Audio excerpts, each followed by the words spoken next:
Bonjour à tous, bienvenue dans ce nouveau numéro de l'Essentiel. L'Essentiel, une émission en partenariat avec LFM Radio et la Gazette en Yvelines. Et aujourd'hui, nous sommes aux universités des mairies des Yvelines, ici au Port-Marly. Nous allons parler de la baisse des dotations de l'État et des finances locales avec nos invités. Pierre Bédier, il est président du conseil départemental des Yvelines. Jean-Yves Bouhours, il est le maire de l'Étang-la-Ville. Et Jean-Marie Tétard, député maire de Houdan. On les rencontre dans un instant pour le débat. Mais avant cela, nous sommes allés à la rencontre des élus du territoire.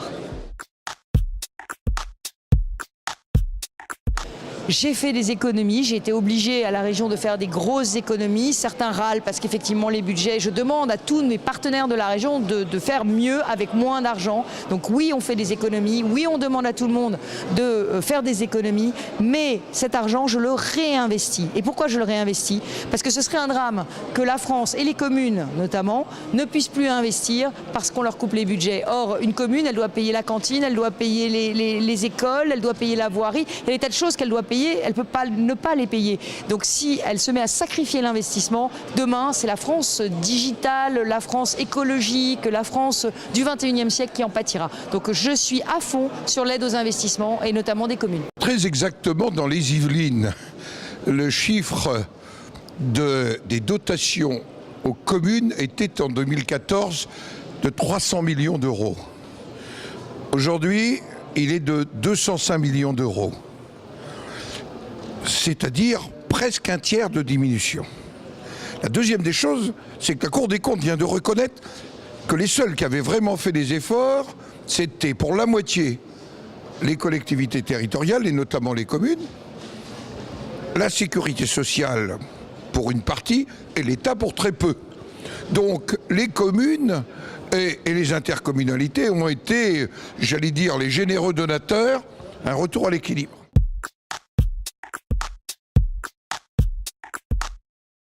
Et dans l'essentiel, aujourd'hui, notre invité est Pierre Bédier, président du conseil départemental des Yvelines. Bonjour. Bonjour. Merci d'avoir répondu à cette invitation. Jean-Yves Bouhours, vous êtes maire de l'Étang-la-Ville. Merci de participer à ce débat. Nous allons parler des finances des collectivités locales et de la baisse des dotations de l'État. Première question, Pierre Bédier, quelles conséquences de cette baisse pour le département des Yvelines? 20% de notre budget en moins. Donc l'obligation, je dis bien l'obligation d'augmenter les impôts.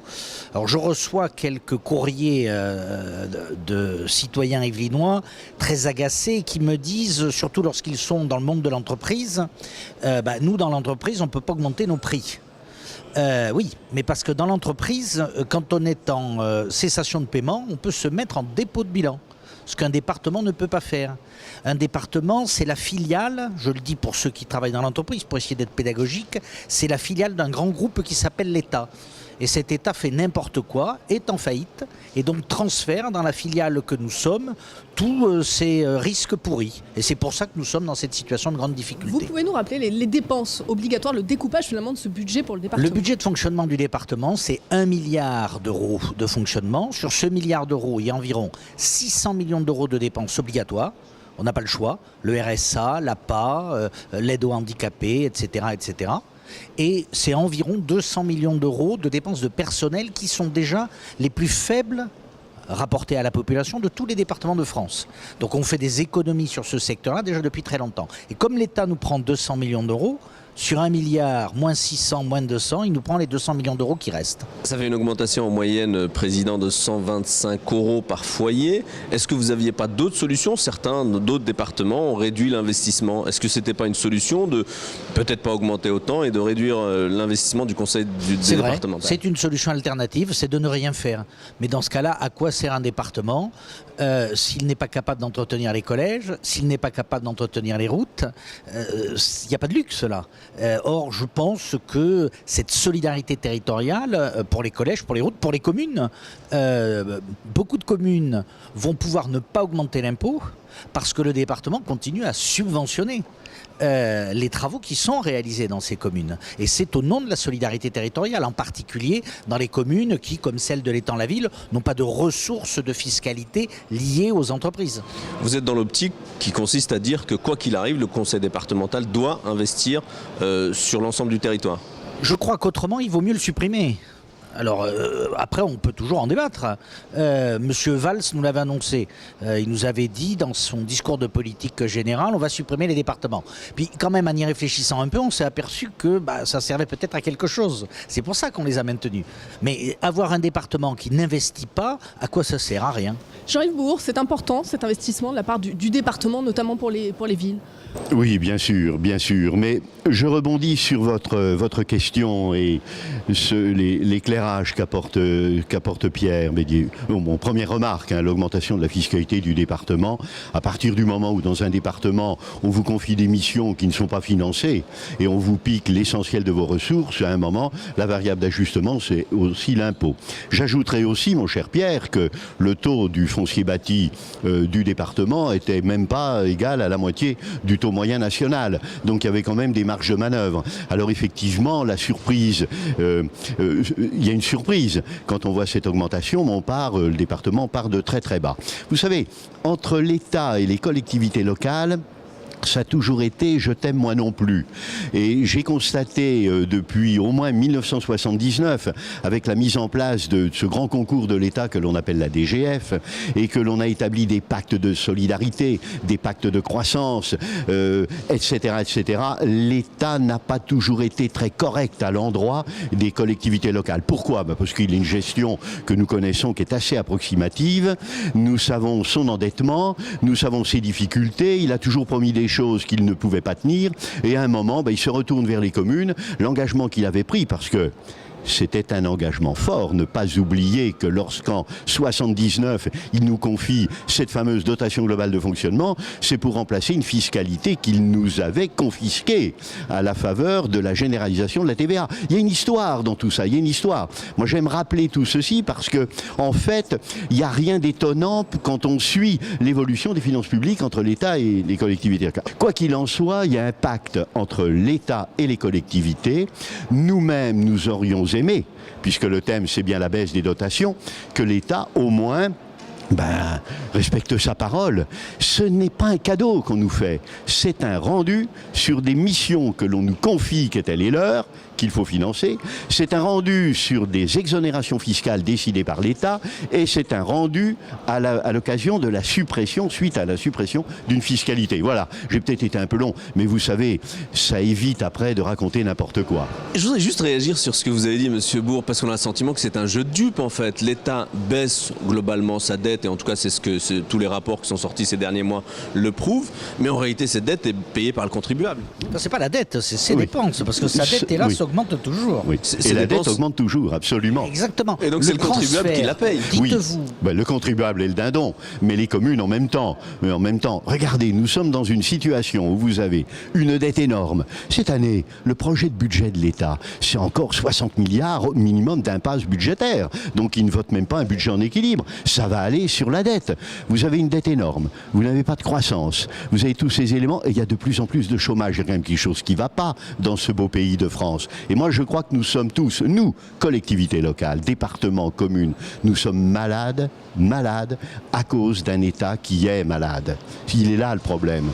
Une question pour le président du département, mais aussi à vous, monsieur le maire. Le nouveau rapport des comptes indique que les communes, les départements et les régions ont bien résisté en 2015 à la baisse des dotations de l'État, puisque c'est le sujet. Mais bien sûr. Comment vous l'expliquez ?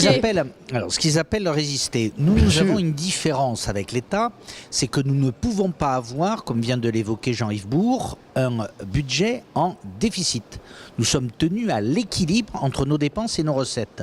Donc naturellement, quand on nous baisse les dotations, quand des dépenses obligatoires augmentent, on en comprime d'autres pour être à l'équilibre. Et on augmente l'impôt.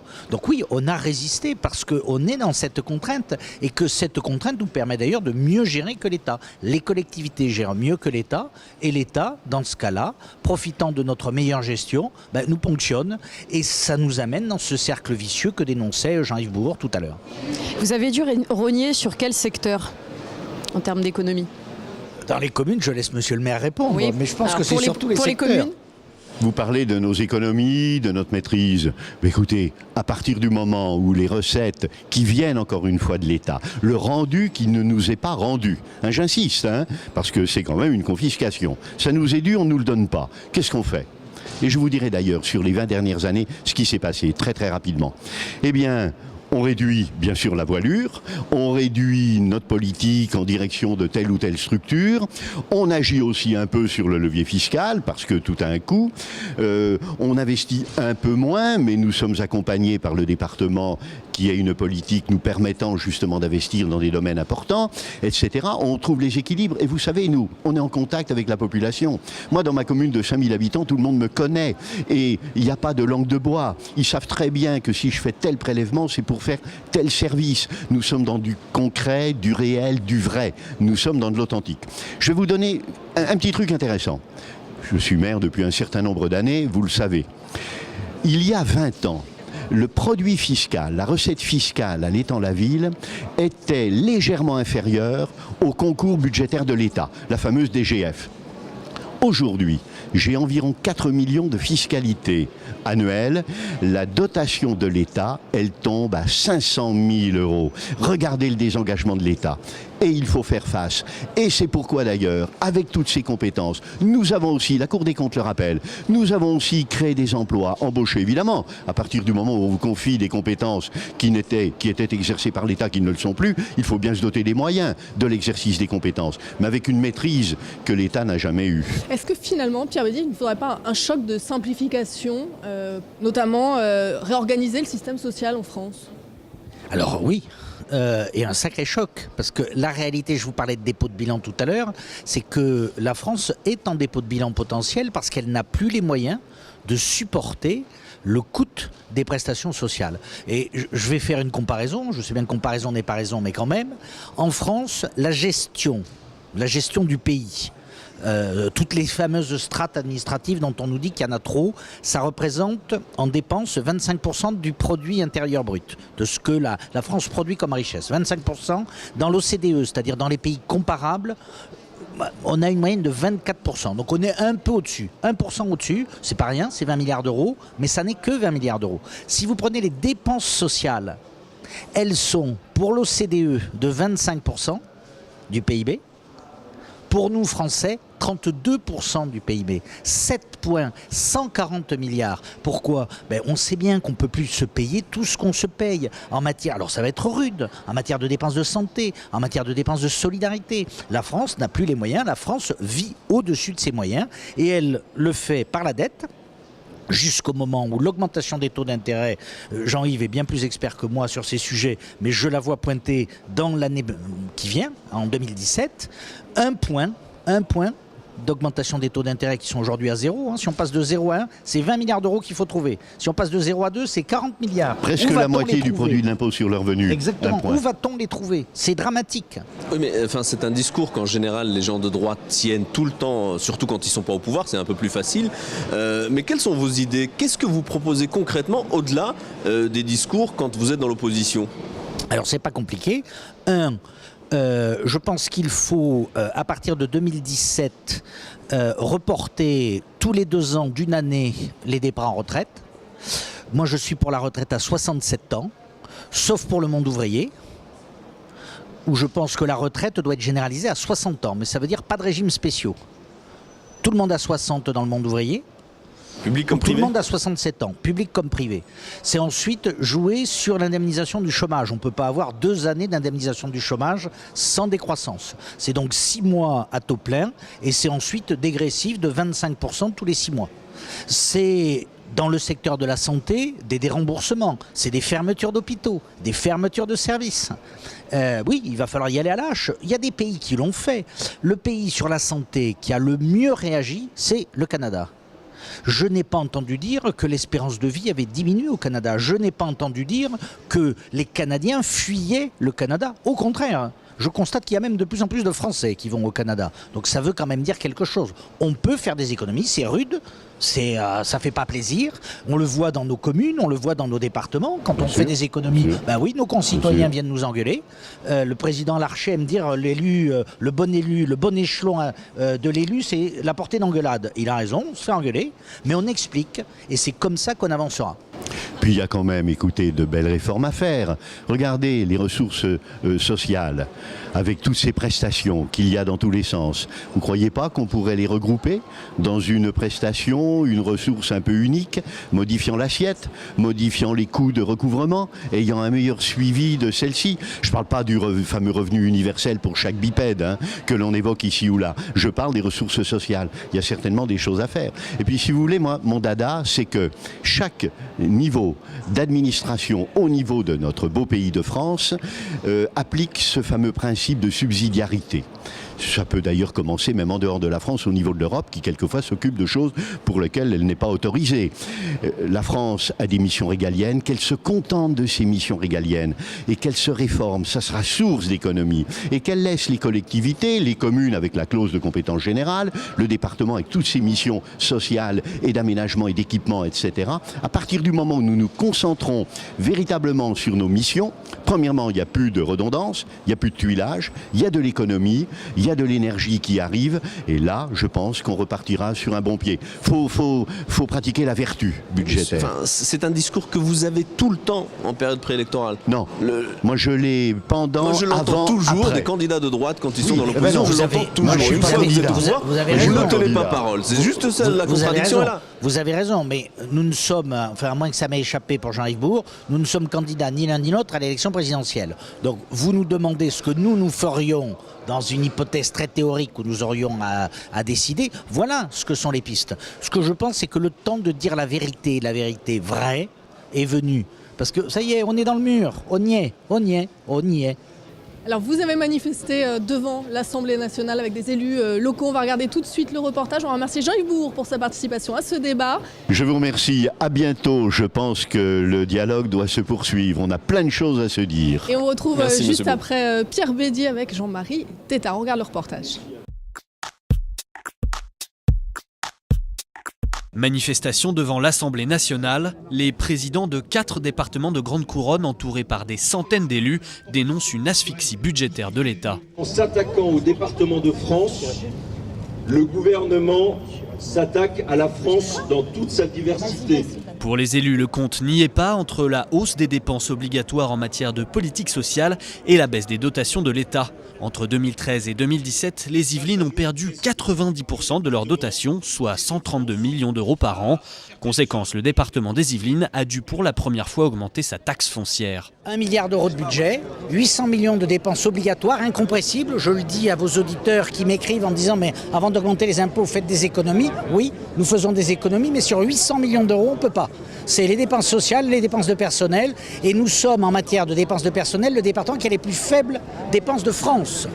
Donc nous sommes au taquet. Il reste 200 millions d'euros. Ces 200 millions d'euros, l'État nous les a pris à travers les augmentations de dépenses. Donc on ne peut plus s'occuper des collèges, on ne peut plus s'occuper des routes, on ne peut plus s'occuper de rien. Donc on a décidé de faire une cote mal taillée, un peu plus de 60% par l'impôt et un peu moins de 40% par des économies. Et si nous sommes aussi nombreux rassemblés aujourd'hui devant l'Assemblée nationale, c'est parce que la situation est extrêmement grave. On n'est que les témoins d'une action inefficace du gouvernement. On ne peut pas imaginer ça dans les Yvelines.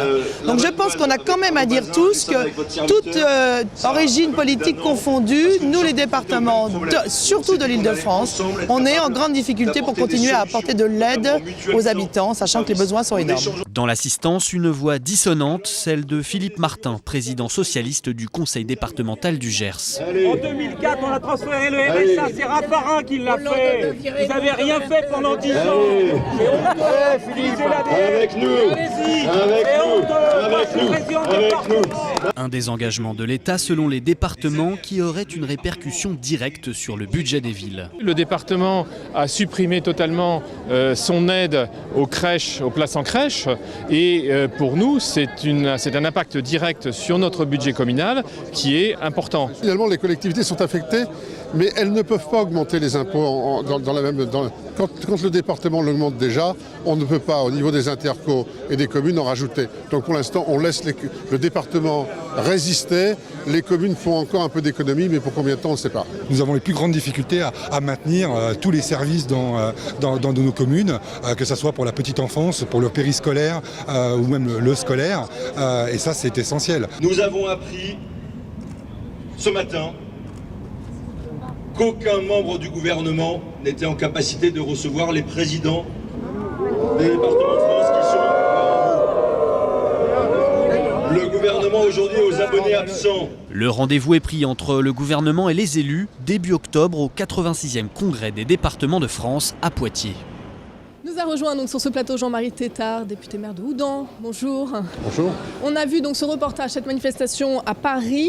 Pierre Bédier, je vais vous citer. Ce sera l'occasion de remettre au Premier ministre la facture de ce que le gouvernement nous doit. Il vous doit quoi, selon vous ? Il nous doit des dizaines de milliards. Je vais vous prendre un seul exemple, c'est celui du RSA. Lorsqu'en 2004, le gouvernement de Jean-Pierre Raffarin a décidé, et à mon avis à juste titre, que désormais le RSA sera administré par les départements, en même temps qu'on nous en transférait la charge, on nous a transféré la dotation d'État correspondant, à l'euro près. Le problème est qu'ensuite, année après année, surtout ces dernières années, le nombre d'attributaires du RSA a augmenté, voire explosé, et qu'on n'a pas du tout augmenté l'enveloppe. Et ce sont donc les départements qui continuent à payer, et soit par l'impôt, par l'augmentation de l'impôt, soit par des économies faites sur leurs dépenses dans les autres secteurs, soit comme dans les Yvelines, les deux. Jean-Marie Tétart, cette manifestation devant l'Assemblée, on vous a entendu également dans ce reportage. Qu'est-ce que vous évoque cette baisse des dotations ? Il y a encore beaucoup de députés qui sont en même temps encore maires ou présidents d'exécutif et donc ils sont parfaitement au courant de la démonstration que vient de faire le président Bédier. Je crois qu'effectivement, nous avons un système où les compensations ne sont pas données pour les compétences transférées et ça s'accélère parce que de nouvelles compétences sont données à un rythme effréné avec les lois NOTRe et les lois MAPTAM, à la fois aux départements, aux intercos. Tout bouge très vite sans qu'on ait le temps de se poser pour voir les conséquences financières. Et je crois qu'il faudrait au moins faire une pause là-dessus. Oui, j'allais rebondir sur la manifestation du 21 septembre. Vous avez sollicité une audience avec le Premier ministre. Ça n'a pas abouti. On peut le regretter, c'est une façon assez cavalière de traiter les départements. Ce n'est pas la seule. Le président de la République ou le Premier ministre honorent de leur présence les grandes associations d'élus locaux, Association des maires de France ou Association des régions de France, pas les départements. Alors, on sait bien qu'on est un peu les pelés, les galeux dans l'esprit de M. Valls, puisqu'il avait annoncé dans son discours de politique générale, lorsqu'il a été désigné Premier ministre, qu'il supprimerait les départements. Un peu de logique et de franchise irait mieux. S'il veut vraiment nous supprimer, qu'il nous supprime, il fait une loi, mais qu'on ne pratique pas cet étranglement progressif. Parce que dans cette affaire d'étranglement progressif, qui paye ? Ce n'est pas les présidents de conseils départementaux, ce sont les citoyens. On est en train de transférer progressivement le coût de la solidarité sociale vers les départements. L'augmentation de la taxe foncière dans les Yvelines, en réalité, c'est l'augmentation de la CSG que le gouvernement n'a pas eu le courage de faire. Et donc, il nous transfère cette augmentation. C'est à proprement parler scandaleux. Il est quand même grave pour ce pays que ses dirigeants nationaux aient moins de courage que ses dirigeants locaux. On va parler de ce congrès juste de l'Assemblée des départements de France. Lors du dernier congrès, le président de l'Assemblée des départements de France, Dominique Bussereau, a dit, je cite, « Nous sommes en colère, mais surtout extrêmement combatifs ». Est-ce que vous êtes également en colère et combatif ? J'espère l'avoir un peu montré. Vous voulez que je pique une vraie colère ? Non, on est totalement en colère, totalement combatif et j'ai envie de dire totalement déterminé. Et je voudrais que ceux qui nous regardent comprennent bien. Moi, je ne suis pas déterminé pour garder ma place de président de conseil départemental et mes vice-présidents et les conseillers départementaux, c'est pareil. Si on était convaincu que le département ne sert à rien, on serait les premiers à dire de supprimer le département. Mais étant donné qu'on nous en transfère de plus en plus, ça doit vouloir dire qu'on sert à quelque chose, bon Dieu de bois. Donc si on sert à quelque chose, donnons-nous les moyens de faire ce quelque chose. Je voudrais juste revenir un instant sur la colère que vous avez dit à l'instant, que vous portez, mais également vous avez pointé le contribuable, puisqu'au final c'est le contribuable qui va payer. Dans un contexte aujourd'hui difficile en France, avec la multiplication des attentats, avec les tensions entre différentes composantes de la société, si en plus il y a une augmentation des impôts et donc une colère aussi des impôts, est-ce que c'est pas dangereux pour la République ? Oui. Je pense que nous sommes devant de très très grands dangers. Danger de la cohésion nationale, vous l'avez dit. Mais cette cohésion nationale, elle est sur la question de l'identité, c'est vrai, mais elle est aussi sur la question de la solidarité. De plus en plus de gens, ils me l'écrivent. pour râler contre les impôts. De plus en plus de gens considèrent qu'on leur prend de l'argent pour le donner de façon inutile à d'autres. Or, ce principe de la solidarité fonde de la République, il faut le défendre. Mais là, et c'est d'ailleurs pourquoi lorsque le département, et je laisserai mon ami Jean-Marie Tétart répondre pour sa part, mais lorsque le département fait des contrôles sur le RSA et que nos assistants sociaux disent de façon assez légitime, c'est pas notre métier de faire des contrôles. Ils ont raison, c'est pas leur métier. Mais si on veut conserver la légitimité de nos aides, il faut qu'on contrôle. Parce qu'autrement, nos concitoyens diront, cet argent, on ne sait pas où il va. Et ça remettra en cause la solidarité sociale.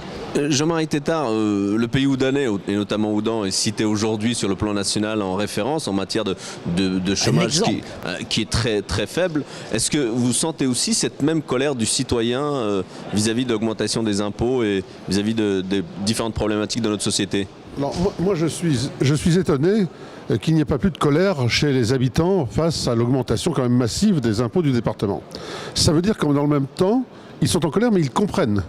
Il y a eu une pédagogie, effectivement, mais je crois que ce sont tellement des évidences, ce qui vient d'être dit, qu'on ne peut pas transférer des choses auxquelles le président du département ne peut pas échapper. Quand on lui donne cette responsabilité vis-à-vis de l'allocation dépendance, vis-à-vis de l'allocation personnes handicapées du RSA, il ne peut pas se dire non, je vais le faire à moitié. Il est obligé de l'appliquer. Il faut qu'il trouve les ressources qu'on ne lui donne pas. Et effectivement, je crois qu'il y a à la fois colère, mais aussi très grande compréhension des habitants avec lesquels j'ai pu discuter. Qu'est-ce que vous inspire le projet de loi Finances qui a été dévoilé? Est-ce que selon vous c'est un budget politique comme certains le disent? Bon, je crois que dans les années préélectorales, les budgets ne sont jamais très sincères. Et là encore... À droite comme à gauche. On va dire que c'est une tradition, que les années électorales, c'est jamais très sincère. Ça consiste, mais cette fois-ci, on a une démonstration encore plus évidente que d'habitude, puisque en fin de mandat, le président de la République s'aperçoit que sa cote n'est pas très bonne, le gouvernement non plus, donc on dépense à crédit. Beaucoup ont dit c'est Noël au printemps. Bon, beaucoup de dépenses sont reportées demain, avec des hypothèses de croissance qui ne sont pas validées, et donc nous allons vers un déficit qui est annoncé à 2,7%, et que le Haut Conseil de la finance publique qui a été créé par ce gouvernement, donc qui n'est pas du tout caution à manque d'objectivité, dit que ce n'est pas raisonnable. Alors, regardons de nouveau les conséquences sur les collectivités locales. Puisqu'en fait, le plan d'économie de 50 milliards, je crois que c'est 10 milliards qui sont prélevés sur le dos des collectivités locales, sans qu'il y ait de réforme par ailleurs. Cette année, il ne faut pas se plaindre. Grâce aux colères les plus diverses, on va avoir un prélèvement de 2,7 milliards. Les collectivités communes et interco vont percuter un peu moins que l'an dernier. Par contre, les départements vont rester avec un prélèvement, je crois, global d'1,2 milliard et les régions de 500 millions. Donc c'est encore, je crois que le président a bien fait d'anticiper que de nouveau, il y aurait une réduction des moyens. Donc c'est un budget qui va nous poser problème au niveau de la discussion, oui. Puisqu'on est sur les budgets, je sais que vous deux, vous êtes des fervents supporters de la coopération décentralisée en période de crise. Est-ce que moralement, économiquement, il faut maintenir les aides au pays, enfin à travers cette coopération décentralisée que le département des Yvelines et vous, Jean-Marie Tétart, soutenez fortement? Alors, on a eu ce débat, je vais vous en donner la teneur, ça a été un débat à huis clos puisque c'était en réunion de groupe. La caractéristique d'ailleurs dans le département des Yvelines étant que les réunions de groupe et les réunions de séance se tiennent avec les mêmes personnes. Mais un d'entre nous a demandé à ce qu'il n'y ait plus de coopération décentralisée et un autre a proposé qu'on ne fasse pas l'opération tablette numérique et donc le numérique au collège. C'était deux économies qui représentaient à peu près 5 millions d'euros par an. Alors je sais que pour un ménage, 5 millions d'euros c'est considérable. Pour le département des Yvelines, notre impasse budgétaire était à 200 millions d'euros. Sur ces 200 millions d'euros, nous faisons appel pour les 2/3 à l'impôt, 135 millions d'euros. Donc au lieu d'une augmentation de 67%, nous aurions fait une augmentation de 66,5%. Donc ce que nous avons pensé, c'est que maintenir d'une part le numérique au collège était logique parce que c'est une façon d'investir sur les générations futures et maintenir la coopération décentralisée, c'est dans cette tradition du département des Yvelines, tradition qui n'est pas si récente que ça. Je voudrais juste rappeler à ceux qui, dans notre majorité, font opposition, que les premières mesures de coopération décentralisée, nous les avons prises, je n'étais pas président, Jean-Marie n'était même pas conseiller départemental à l'époque, c'est quand nous avons aidé nos amis libanais au moment de la guerre civile au Liban, et en particulier les chrétiens libanais, à un moment où ils étaient poursuivis, pourchassés. Et donc, c'est une vieille tradition de solidarité internationale du département. Elle ne coûte vraiment pas cher, 1 € par habitant par an. Et je pense qu'elle a toute sa place. Mais est-ce qu'aujourd'hui, la coopération décentralisée a du sens? Parce qu'au-delà de ça, pour que le citoyen puisse comprendre, il faut que vos actions, l'action du politique ait du sens. Jean-Marie Tétart. D'abord, je crois qu'il faut parler de l'aide publique au développement au niveau national. Depuis le début du mandat de François Hollande, nous sommes passés d'un taux de l'aide publique au développement de 0,50, nous sommes à 0,36. C'est-à-dire que sous un gouvernement qui s'affiche, le gouvernement de la solidarité, de la générosité, nous avons régressé dans l'aide publique au développement au moment où elle devenait de plus en plus nécessaire. Et je crois que si on ne fait pas, au niveau national, comme au niveau de toutes les collectivités, au niveau des citoyens, un effort d'aide publique au développement, ce n'est plus la peine qu'on discute du taux de TVA, du ticket modérateur, etc. Parce que dans 5 ans ou 10 ans, l'Afrique entière sera dans une crise telle que nous serons totalement déstabilisés par la démographie, par etc. Et donc je crois que c'est une obligation qu'il va d'ailleurs falloir mettre sur la table des présidentielles. Comment aider massivement l'aide au développement. Et les collectivités locales, par leur savoir-faire de gestion territoriale à côté de l'État, doivent s'engager dans cette coopération. C'est aussi un des buts de notre public au développement. Juste là-dessus, si je suis votre raisonnement, c'est-à-dire qu'en gros, on aide les Africains à rester chez eux, c'est cela? Je crois que c'est ce qu'ils souhaitent. Ce qu'il faut bien faire comprendre à nos concitoyens, c'est que lorsqu'un migrant migre, c'est un déchirement pour lui. Il ne vient pas ici pour nous embêter. Il vient ici parce que chez lui, il va mourir. Et il va mourir de faim ou de soif. Et donc, il faut aider au développement. Autrement, la seule solution, il n'y en a pas d'autre, c'est de donner ordre à la Marine nationale de tirer sur les bateaux en Méditerranée. Je souhaite bon courage au soldat qui obéira à cet ordre et à l'officier supérieur qui le donnera. Je n'y crois pas. Donc il n'y a pas d'autre solution que le développement. On vit tous sur la même planète. La grande évolution de ces dernières décennies, c'est que nous vivons sur la même planète et que donc il y a des interconnexions entre nous tous, où qu'on soit. En temps réel. Pas d'économie sur la solidarité. Ce sera le mot de la fin. Jean-Marie Tétart, merci d'avoir participé à ce débat. Pierre Bédier, merci beaucoup d'avoir participé à cette émission. Merci. Et c'est la fin de l'essentiel. Merci à Rémi Carayon, à Léo Brachet, à Raphaël Dacruz derrière les caméras, à Lucas Rougier pour le montage. Merci à notre partenaire, les universités des mairies des Yvelines, avec l'Union des maires des Yvelines. Vous pouvez retrouver cette émission sur le site de notre chaîne et on se retrouve la semaine prochaine pour une nouvelle édition. Merci à tous.